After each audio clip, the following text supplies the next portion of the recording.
Jake Miller sat in the back row of the large classroom, looking around at his strange classmates.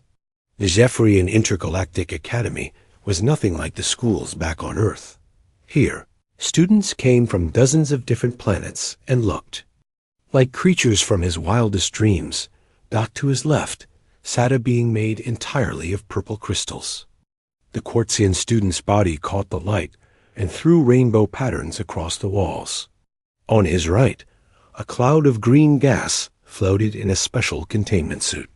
The nebulan inside the suit spoke through a voice box that made everything sound. Like whispers in the wind, the classroom itself was huge, with curved walls that seemed to stretch up forever. Floating screens showed pictures and videos from across the galaxy. The air smelled different here, too, like metal and flowers mixed together. Jake had been at the academy for 3 months now, but he still felt amazed every single day Dr. Vexthara walked into the room, and all the students became quiet. She was tall and thin, looking like a giant praying mantis that learned to walk on 2 legs. Her skin was green and shiny, and her eyes were made up of thousands of tiny pieces, like a fly's eyes. When she moved, her joints made soft clicking sounds. "Good morning, class," she said in her clicking voice. The translation device in Jake's ear changed her words into English. "Today we will study the most dangerous predators in our galaxy." Jake leaned forward in his seat. He had always loved animals back on Earth. His family had dogs, cats, and even a few wild animals that visited their backyard. He wondered what kinds of creatures lived on other planets. Dr. Vexthara pressed a button on her desk, and a huge hologram appeared in the center of the room. The students gasped and moved back in their chairs. Even Jake felt his heart beat faster. The creature in the hologram was massive and terrifying. It stood on 6 legs, each one ending in claws that looked like they could cut through steel. Its body was covered in black fur that seemed to swallow light. 2 red eyes glowed like hot coals in its head. When it opened its mouth, Jake could see teeth that sparkled like broken glass. "This is a Shadowmaw," Dr. Vexthara said. "They live on the planet Kepler Prime. They are 8 feet tall and weigh as much as a small vehicle. Their intelligence is equal to most of the species in this room." A reptiloid student raised his scaly hand. "Professor, how many people have tried to tame them?" Dr. Vexthara's mandibles clicked together, which Jake had learned meant she was thinking hard. For 3,000 years, every major civilization in the galaxy has tried to make contact with Shadowmaws. None have succeeded. They attack anything that comes near them. Military units, research teams, even peaceful ambassadors. All have failed. The hologram changed to show old videos of different attempts to approach the creatures. Jake watched as armored soldiers ran away from packs of Shadowmaws. He saw research stations with broken walls and scattered equipment. In one video, a group of diplomats tried to offer gifts to a Shadowmaw, but the creature destroyed everything and chased them back to their ship. "But why are they so angry?" asked a small, furry student from the planet Whiskers. "We believe they see all strangers as threats to their territory," Dr. Vexthara explained. "Shadowmaws are pack hunters. They protect their families and their land with extreme violence. They have never learned to trust outsiders." Jake studied the creature more carefully.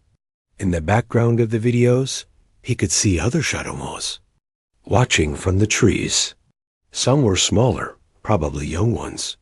The way they moved reminded him of wolves back on Earth, but also of the big cats he had seen in documentaries. "Have people tried different approaches?" Jake asked. Dr. Vexthara turned her compound eyes toward him. "What do you mean, human Jake?" "Well, on Earth, we have dangerous predators too. Sometimes the secret is not to act like a threat. Maybe people have been approaching them wrong." Several students made sounds that Jake recognized as laughter in their different languages. The crystal student's body chimed like bells. The gas student's containment suit made whooshing noises. "Human Jake," Dr. Vexthara said. "These creatures have defeated trained soldiers with advanced weapons. They have scared away diplomats with decades of experience. They have destroyed research equipment worth millions of credits. What makes? You think a different approach would work?" Jake felt his face get hot, but he did not back down. "Back home, I helped my grandfather work with wild animals. Sometimes the animals that seem the most dangerous are just scared or protecting something important to them." Dr. Vexthara clicked her mandibles again. "The shadow maw is not a lost pet, Human Jake. It is an apex predator that has killed thousands of beings over the centuries. It cannot be reasoned with or befriended." The hologram showed more footage of shadow maws in their natural habitat. Jake watched them hunt together, taking down creatures twice their size. But he also noticed other things. The way they groomed each other after a successful hunt. How the adults brought food to the young ones first. The way they seemed to communicate. With small sounds and body movements. "Look at how they take care of their families," Jake said quietly, more to himself than to the class. "What was that?" Dr. Vexthara asked. "Nothing, Professor. I was just thinking out loud." The lesson continued for another hour. Dr. Vexthara showed them other dangerous creatures from across the galaxy. There were acid-spitting worms from the planet Corrosion, flying sharks with metal teeth from the gas giant Tempest, invisible hunters from the shadow dimension of Void Prime. But Jake kept thinking about the shadow maws. Something about them was different from the other creatures. The other predators seemed to kill for food or territory, but the shadow maws seemed to have deeper reasons for their actions. When class ended, Jake stayed behind while the other students filed out. Some of them were still making jokes about his comments. The reptiloid student hissed something that sounded like laughter. "Professor?" Jake said when the room was empty. Dr. Vexthara was putting away her teaching materials. "Yes, Human Jake?" "When was the last time someone tried to make contact with the shadow maws?" 2 years ago. A research team from the Galactic University tried to study them from a distance. The shadow maws found their hidden observation post and destroyed it. 3 researchers died, Jake nodded slowly. And before that, there have been attempts every few years for centuries. The results are always the same. She looked at him with her complex eyes. "Why do you ask?" "I was just curious about their behavior patterns. Do they attack immediately, or do they give warnings first?" Dr. Vexthara stopped packing and turned to face him fully.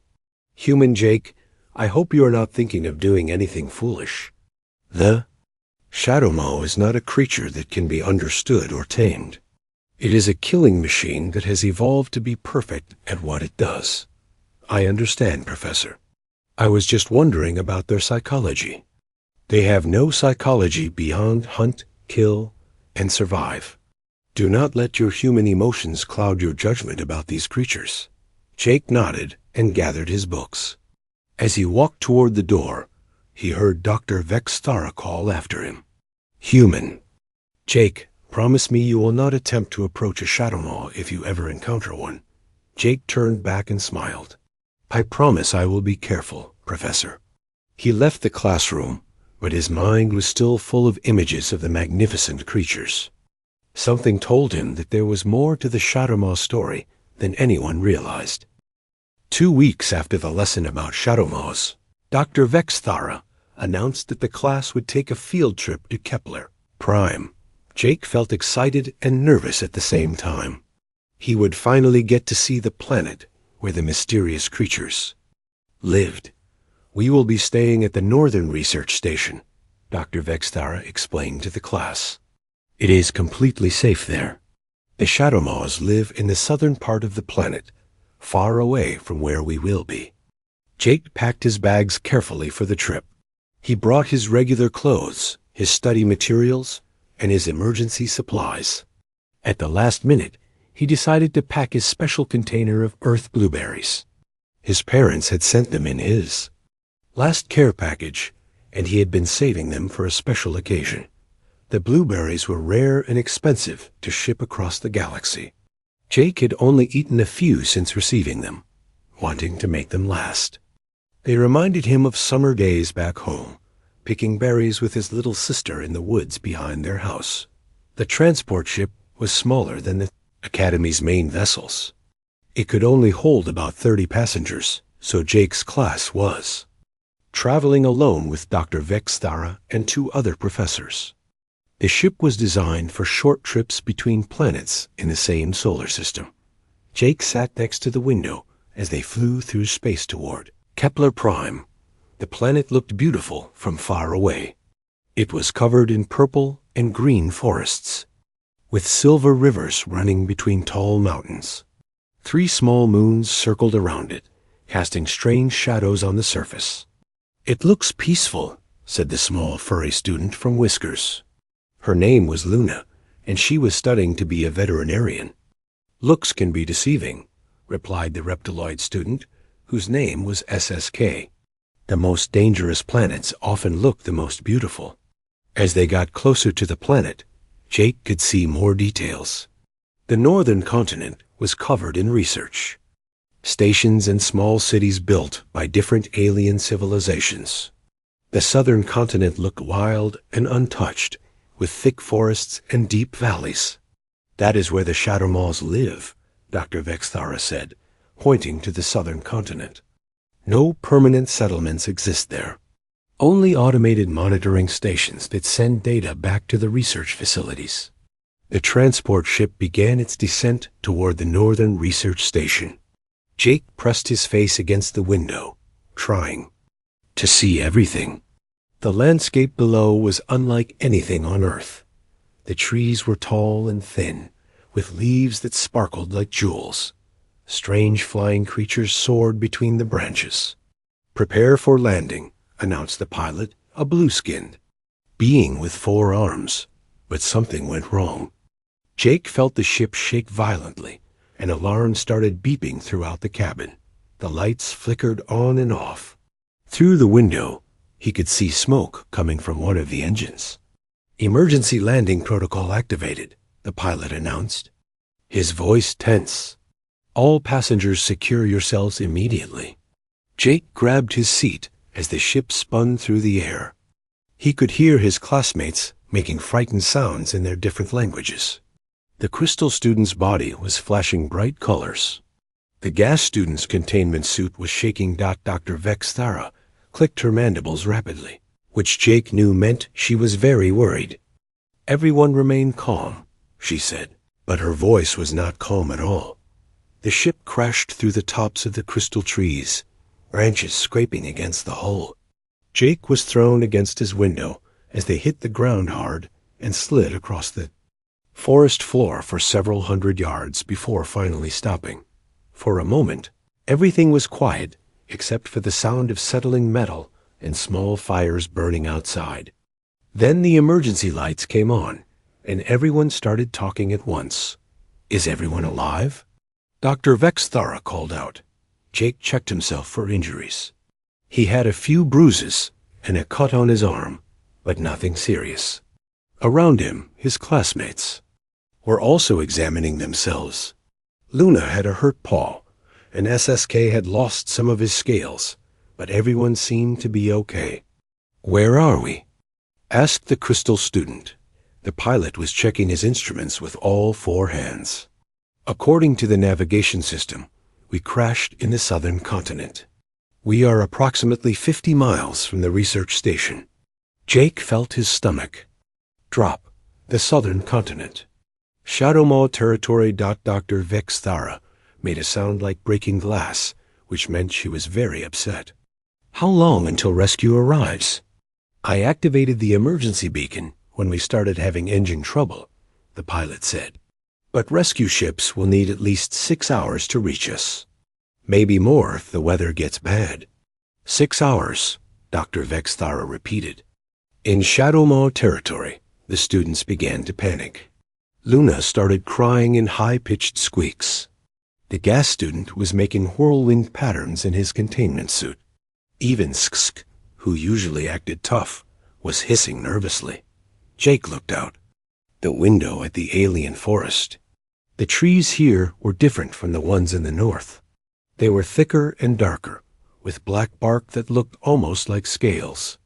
The leaves were deep purple, and strange glowing fungi grew up the trunks. "We need to stay with the ship," Dr. Vexthara said. "The hull will provide some protection if we are discovered." "What if the shadow moths smell us?" Luna asked. "What if they heard the crash?" SSK added. Dr. Vexthara did not answer these questions, which made everyone more scared. Jake opened his emergency pack and checked his supplies. He had water, some food bars, a first aid kit, and his container of blueberries. He also had a small emergency beacon that could send a signal for about 2 miles. Outside, the sun was starting to set. The forest was getting darker, and Jake could hear strange sounds in the distance. Some sounded like birds, but others were deeper and more threatening. "Professor," Jake said, "maybe we should look for a better place to hide. This ship is pretty obvious. The shadow moths will definitely find." "Use here?" "Absolutely not," Dr. Vexthara replied. "We stay together, and we stay with the ship." But as the minutes passed, the sounds outside grew closer. Jake heard something that made his blood run cold. It was a low howling sound, almost like a wolf, but much deeper and more intelligent. "They know we are here," whispered the crystal. Student Dr. Vexthara was trying to contact the rescue team on the ship's radio, but there was too much interference. The electronic systems were damaged from the crash. More howls answered the first one, coming from different directions. The shadow moths were calling to each other, probably surrounding the crash site. "We are trapped," SSK said. Jake looked at his frightened classmates and his worried professor. Everyone was depending on the rescue team to save them, but 6 hours was a long time to wait. The shadow moths would find them long before help arrived. "I have an idea," Jake said.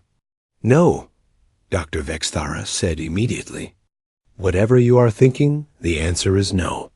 Professor, I think I should scout around the area. Maybe I can find a better hiding place, or at least see how many of them there are. Human Jake, you will not leave this ship. The shadow moths will kill you in minutes. But if we just sit here, they will kill all of us. At least if I go out there, I might learn something useful." The howls were getting closer now, and Jake could hear heavy footsteps in the underbrush. Something big was moving through the forest, and it was heading their way. Dr. Vexthara looked at her students, then at the damaged ship, then at the darkening forest outside. Jake could see that she was trying to decide between bad options and worse options. "If you leave this ship, you will die," she said finally. "Maybe," Jake replied. "But if I stay here, we might all die." He picked up his emergency pack and slung it over his shoulder. The container of blueberries was heavy, but he did not want to leave them behind. Something told him he might need them. "Human Jake, I forbid you to leave." But Jake was already moving toward the emergency exit. "I will be back in 1 hour," he said.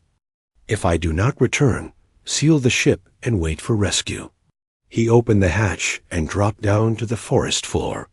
The air outside was thick and humid, filled with strange smells. He could hear his classmates calling his name from inside the ship, but he did not look back. The sun was almost gone now, and the forest was full of shadows. Jake turned on his small flashlight and started walking away from the crash site. Behind him, he could hear Dr. Vexthara ordering the pilot to seal the ship. Jake was alone in Shadowmaw territory, with nothing but his emergency supplies and a container of earth blueberries. The howls were all around him now, and he could see glowing red eyes watching him from the darkness between the trees. Jake walked carefully through the dark forest, trying not to make noise. Every few steps, he stopped to listen. The howls had stopped, but that made him more nervous, not less. At least when the shadow maws were howling, he knew where they were. The trees here were ancient and massive. Their trunks were so wide that Jake could have hidden behind them, but he kept moving. Standing still felt dangerous. The glowing fungi on the bark gave off just enough light to see a few feet ahead. His grandfather had taught him how to move quietly in the woods back on Earth. "Walk on the outside of your feet first," the old man had said. "Feel for twigs and leaves before you put your full weight down." Jake tried to remember those lessons now. After about 20 minutes of walking, Jake found a small clearing where the moonlight could reach the ground. He stopped and opened his pack to check his supplies. The blueberry container was still safe, though some of the berries had gotten squished during the crash. That was when he heard it.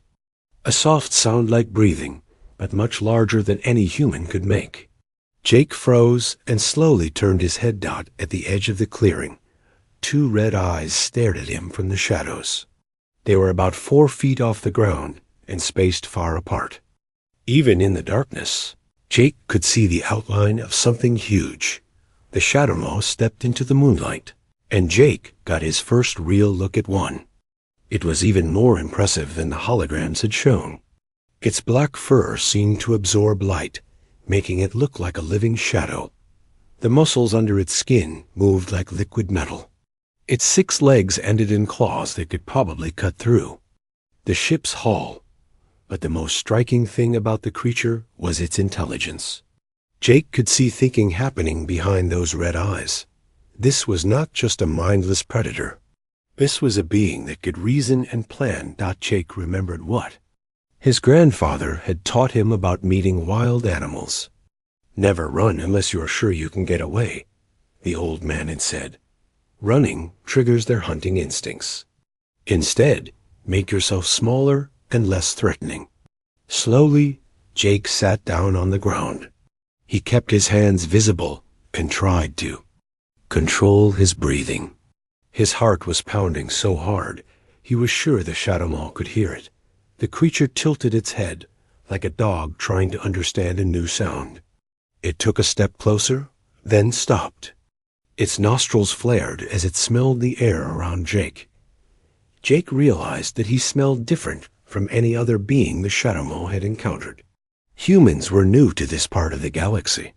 The creature was probably as curious about him as he was about it. "Hello," Jake said softly. He did not expect the creature to understand English, but tone of voice was universal. Most animals could tell the difference between friendly sounds and threatening sounds. The shadow maw's ears moved forward. It took another step closer, and Jake could see details that the Academy holograms had missed. The creature's fur was not completely black. It had very dark purple highlights that caught the moonlight. Its claws were not just weapons. They looked like they would be good for climbing and digging too. Jake slowly reached into his pack and pulled out the container of blueberries. The movement made the shadow maw tense up, ready to attack or run away. But when Jake just sat there holding the container, the creature relaxed again. "I bet you have never seen anything like these," Jake said, opening the container. The smell of earth blueberries filled the air. They smelled like summer and sunshine and home. The shadow maw's nostrils flared again, and its head moved closer to Jake. The smell was clearly interesting to the creature. Jake took out one blueberry and held it up so the shadow maw could see it. The small blue fruit looked tiny in his palm, but the creature's eyes focused on it completely. "Want to try one?" Jake asked.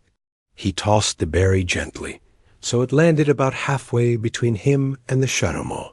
The creature looked at the berry, and at Jake, then back at the berry. It approached the small fruit very carefully, sniffed it several times, then picked it up with the tip of one claw. Jake held his breath as the shadow maw put the blueberry in its mouth.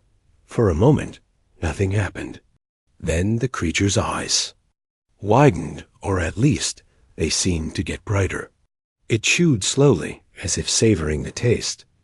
Jake had read that many planets in the galaxy had very little fruit. Most alien worlds were either too hot, too cold, or had soil that was wrong for growing sweet things. The natural sugars and vitamins in Earth blueberries were probably completely new to the Shadow Maw. The creature looked at Jake again, and this time its body language was completely different. Instead of the hunting posture it had before, it now looked almost ... hopeful. Jake took out another blueberry and tossed it a little closer to himself. The Shadow Maw came forward to get it, closing the distance between them by several feet. Again, it ate the berry slowly and seemed to enjoy it. "You like those, do not you?" Jake said. "My little sister loves them too. She always steals them from my plate when Mom is not looking." The sound of Jake's voice seemed to calm the creature even more. It sat down on its haunches, like a giant dog waiting for another treat. Jake threw a third berry, this time only a few feet away from where he sat. The Shadow Maw came forward without hesitation now. Jake could see its fur in detail, and smell its scent, like pine trees in rain, and something wild he could not identify. As Jake reached for a fourth berry, he heard sounds in the forest around them. More breathing, more footsteps. The Shadow Maw heard it too and made a low sound in its throat. Not threatening, but communicating. Other red eyes appeared at the edge of the clearing. Jake's heart started pounding again as he realized he was surrounded by an entire pack of Shadow Maws. Some were smaller than the first one, probably younger. Others were even larger, with scars that showed they had survived many battles. The first Shadow Maw made another sound, longer this time. Jake did not understand the language, but he could guess what it meant. The creature was telling the others about him, and about the berries. One of the younger Shadow Maws stepped into the clearing. It was about the size of a large horse, with brighter red eyes than the adults. It looked at Jake with obvious curiosity. Jake took out another berry and showed it to the young one. The adult Shadow Maw made an approving sound, as if giving permission. Jake tossed the berry to the young Shadow Maw, who caught it in mid-air and ate it immediately. The young creature made a happy sound and moved closer to Jake. Soon, more members of the pack entered the clearing. Jake found himself surrounded by 8 Shadow Maws, all sitting quietly and watching him with intelligent eyes. None of them seemed threatening now. They all looked like they were waiting for something. Jake realized he was in the middle of the most important moment in galactic history. For 3,000 years, no one had been able to make peaceful contact with Shadow Maws. But here he was, sharing Earth blueberries with an entire pack. "I wish Dr. Vexthara could see this," he said to the Shadow Maws. Several of them tilted their heads at the sound of his voice. Jake continued feeding berries to the pack, making sure each creature got at least one. He was careful to move slowly and keep his voice calm. The largest Shadow Maw, who was obviously the pack leader, stayed closest to Jake. It seemed to be protecting him from any pack member that got too excited. As the berries ran low, Jake began to worry. What would happen when the food was gone? Would the Shadow Maws go back to seeing him as a threat? But the pack leader seemed to understand his concern. It made a series of low sounds to the other pack members, and they began to back away from Jake, not running away, but giving him space. The pack leader stayed close to Jake and made a different sound, softer and more musical. Jake had no idea what it meant, but it did not sound dangerous. Then the creature did something that amazed Jake. It lowered its massive head and gently touched Jake's hand with its nose. The gesture was unmistakably friendly. "You are welcome," Jake said, understanding that the creature was thanking him. Jake heard voices in the distance and saw lights moving through the trees. The rescue team had arrived earlier than expected. The Shadow Maws heard the voices too and became alert. The pack leader looked at Jake, then at the approaching lights, then back at Jake. It made a questioning sound. "Those are my friends," Jake said. They are here to help me." The pack leader seemed to understand. It made a command sound to the other shadow moths, and they began to melt back into the forest. Within seconds, Jake was alone again in the clearing. But just before the pack leader disappeared into the shadows, it looked back at Jake one more time. In that look, Jake saw something that would change his life forever. He saw recognition, gratitude, and the beginning of friendship. The rescue team found Jake sitting peacefully in the clearing, surrounded by empty blueberry containers and the lingering scent of wild creatures. When they asked him what had happened, Jake just smiled and said, "I made some new friends." The rescue team could not believe what they found. Captain Ross, the leader of the rescue squad, had been expecting to find Jake's remains scattered across the forest floor. Instead, they found him sitting calmly in a moonlit clearing, completely unharmed and somehow relaxed. "Son, what happened out here?" Captain Ross asked, scanning the area with his weapon ready. "We detected at least 6 different shadow maw heat signatures in this area less than an hour ago." Jake looked up at the captain and his team of armed soldiers. They were here. "We had dinner together." The soldiers looked at each other with confusion. Sergeant Williams, a tough woman who had been fighting dangerous creatures for 20 years, knelt down next to Jake. "Kid, are you hurt? Did you hit your head in the crash?" Shadow maws do not have dinner with people. They have people for dinner. Jake smiled and picked up one of his empty berry containers. "I shared my blueberries with them. They really liked them." Captain Ross examined the containers and the area around Jake. He found large paw prints in the soft ground, claw marks on nearby trees, and the strong smell of wild animals. But there were no signs of violence, no blood, and no damage to Jake's equipment. "This does not make sense," Captain Ross muttered. "Shadow maws are killing machines." "Maybe they are just misunderstood," Jake said, standing up and shouldering his pack. The rescue team escorted Jake back to the crashed ship, where his classmates and Dr. Vexthara were waiting inside the sealed hull. When Jake knocked on the emergency door, he heard crying and cheering from inside. Dr. Vexthara opened the door and stared at Jake like she was seeing a ghost. "Human Jake? You are alive?" "I told you I would be back in an hour," Jake said, climbing into the ship. Luna threw her furry arms around Jake's waist. "We thought you were dead. We heard terrible sounds in the forest." "Those were not terrible sounds," Jake said. "Those were just the shadow maws talking to each other." "Dr. Vexthara." Mandibles clicked rapidly. "What do you mean, talking to each other?" Jake told them about his encounter with the pack. He described how the creatures had approached him carefully, how they had tasted the blueberries, and how they had communicated with each other through different sounds. "Impossible," Dr. Vexthara said. "Shadow maws do not communicate. They are not social creatures, but Professor, they are social. I saw babies and adults taking care of each other. They have a leader who makes decisions for the group.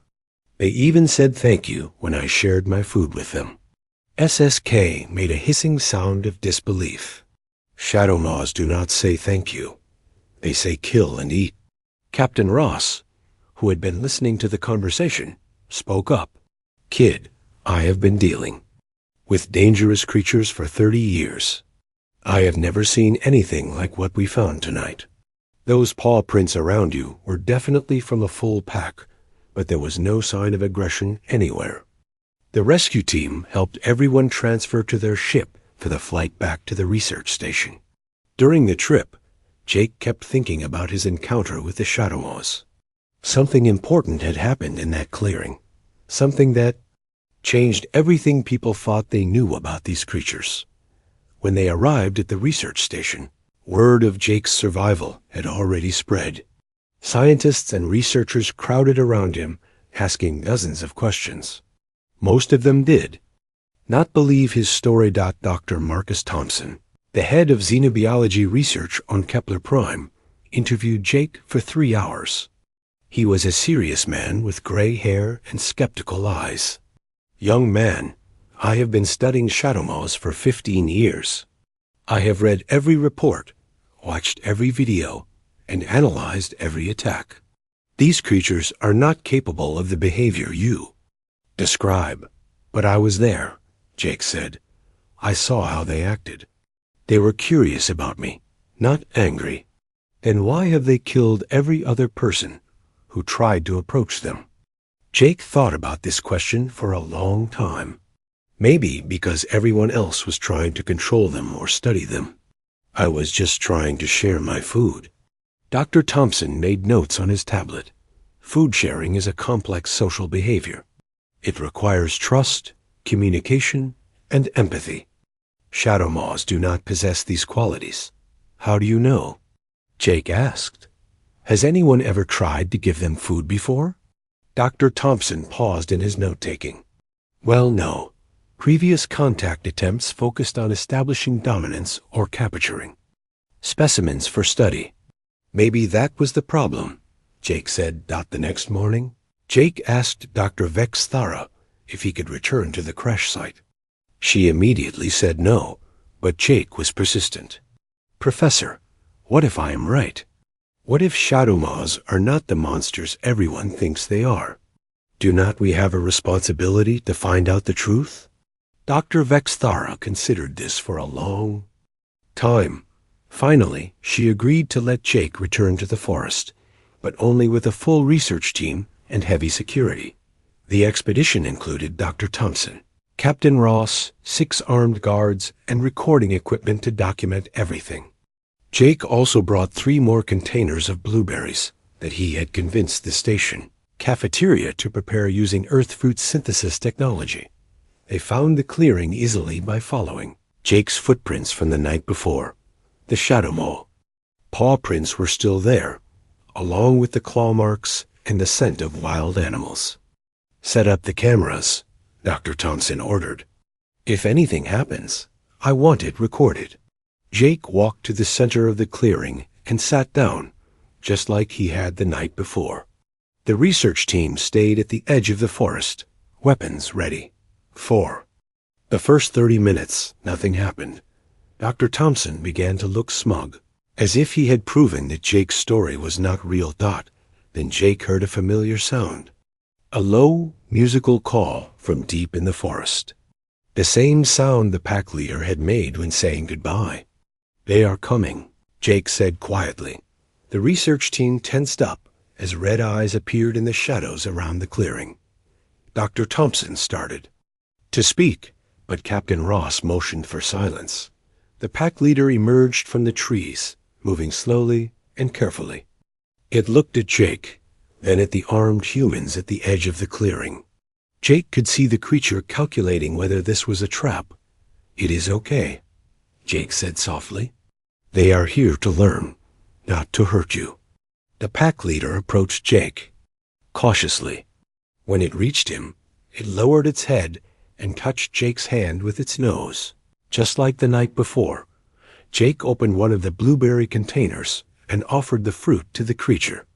The pack leader ate several berries, then made a calling sound to the rest of the pack. One by one, the other shadow moths entered the clearing. The researchers watched in amazement as the feared predators of the galaxy sat peacefully around a human teenager, sharing fruit and making gentle sounds. Dr. Thompson was recording everything on his tablet, his hands shaking with excitement. "This is impossible," he whispered. News of Jake's discovery spread across the galaxy faster than light-speed communication networks could carry it. Within 3 days, every major civilization had received reports about the human student who had made peaceful contact with the legendary shadow moths of Kepler Prime. At first, most people did not believe the reports. The Galactic Council demanded proof before they would accept that 3,000 years of scientific understanding had been wrong. Dr. Thompson sent them video recordings, photographs, and detailed analyses of the shadow moth language and civilization. Crystal message that the pack leader had given to Jake was examined by the galaxy's best linguists and archaeologists. The symbols told a story that shocked everyone who read it. Long ago, the Shadowmaws had been peaceful allies to an ancient civilization called the Kethmori. The two species had worked together, shared knowledge, and built great cities among the crystal trees of Kepler Prime. But the Kethmori had disappeared mysteriously about 4,000 years ago, leaving the Shadowmaws alone and confused. New aliens began arriving on their planet. The Shadowmaws had tried to welcome them just as they had welcomed the Kethmori.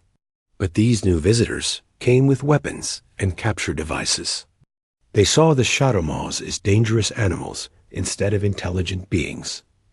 After centuries of being attacked, captured, and hunted, the Shadowmaws had learned to defend themselves.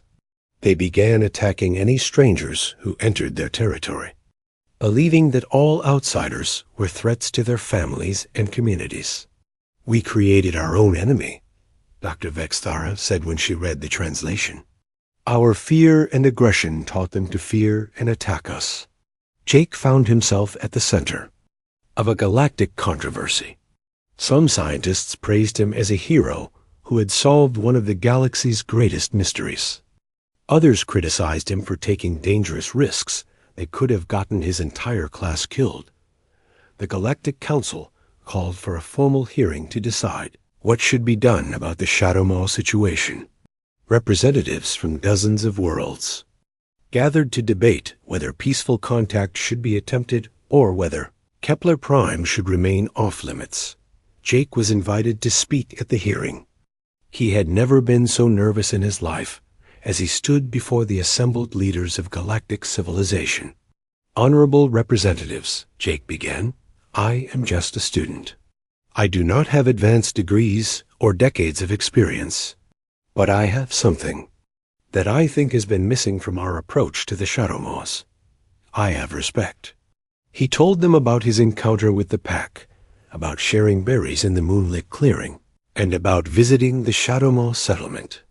He described the art, the language, the families, and the obvious intelligence of the creatures everyone had considered to be mindless killers. "The Shadowmaws are not monsters," Jake said. "They are people. They have hopes and fears and dreams just like us. They love their children and protect their families and create beautiful things. The only difference is that we never bothered to find out who they really were." Senator Crick's volume, a stern representative from the militant hegemony worlds, stood up to challenge Jake. "Young human, your story is touching, but it does not change the fact that Shadowmaws have killed thousands of beings over the centuries. How do we know they will not return to their violent ways?" Jake had been expecting this question. "Senator, how many of those deaths happened because we approached them as conquerors instead of friends?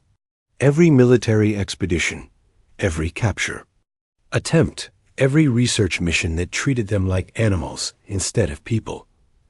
We taught them that outsiders were dangerous."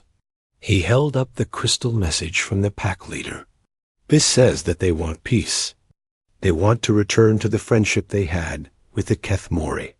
But they need to know that we come in peace, not with weapons and cages." The debate continued for hours. Some representatives argued for establishing a quarantine around Kepler, primed to protect both the Shadowmaws and visiting aliens. Others wanted to send large military expeditions to establish dominance over the creatures. But Jake's story had changed many minds. Dr. Thompson presented his scientific analysis, showing that Shadowmaw technology and social structures were actually quite advanced. Captain Ross testified that the creatures had shown no aggression when approached peacefully. Finally, the Galactic Council reached a decision. They would establish a new type of diplomatic mission to Kepler Prime. Instead of soldiers and scientists, they would send ambassadors trained in peaceful first contact protocols, and they asked Jake to lead the mission. "Me?" Jake said when they offered him the position. "I am just a student. You are the only being in the galaxy who has successfully communicated with the Shadowmaws. said Council President Zerathon. "You understand them in a way that no one else does." Jake accepted the position, but only on the condition that he could bring a small team of people who shared his peaceful approach. Dr. Thompson volunteered immediately, as did Captain Ross and several other researchers who had witnessed the first. Contact Dr. Vexthara surprised everyone by asking to join the team as well. "I have spent my career teaching students about dangerous predators," she said. "Perhaps it is time I learned about peaceful neighbors instead." The return mission to Kepler Prime was very different from the academic field trip that had started everything. This time, they came with gifts instead of weapons, with respect instead of fear. Jake brought cases full of earth blueberries, but he also brought seeds so the shadow moths could grow their own berry trees. Dr. Thompson brought translation equipment to help decode the shadow moth language faster.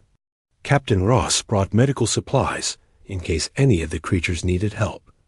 The pack leader met them at the same clearing where Jake had first shared his berries. But this time, the creature was not alone. The village elder was with him, along with several other important shadow moths who, Jake realized, were probably community leaders. The formal first contact ceremony was simple but moving. Jake offered the gifts from Earth, and the shadow moths offered crystal fruits and beautiful carvings in return. Dr. Thompson and the linguist team began working with shadow moth teachers to create a translation system. Within weeks, basic communication was established. The shadow moths shared their history, their culture, and their hopes for the future. They showed the human team their art galleries, their schools, and their libraries full of carved crystal books. In return, the humans shared stories about Earth and the many worlds of human civilization. They showed the shadow moths pictures of other planets, other species, and the great diversity of life in the galaxy. The shadow moths were especially interested in learning about other peaceful civilizations. They had thought that all aliens were violent like the ones who had attacked them for so many centuries. "There are many peoples in the galaxy who would be honored to call you friends," Jake told the village elder through the new translation system. The elder's response became famous. "Throughout human space, we have been alone for so long, we had forgotten that friendship was possible. Thank you for reminding us." 6 months later, the first official shadow moth ambassador arrived at the Galactic Council. Ambassador Corthese was a young, intelligent shadow moth who had learned to speak several galactic languages. When he addressed the council, his words brought tears to the eyes of many representatives. "For 3,000 years, my people have lived in fear," Corthese said.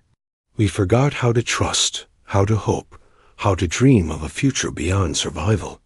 But a young human named Jake Miller reminded us that the galaxy is full of friends we have not met yet. Jake watched from the gallery as the Galactic Council formally welcomed the shadow moths as a member civilization. Kepler Prime was redesignated from dangerous territory to protected cultural heritage site, and the shadow moths were given full rights as a sentient species. The transformation was remarkable.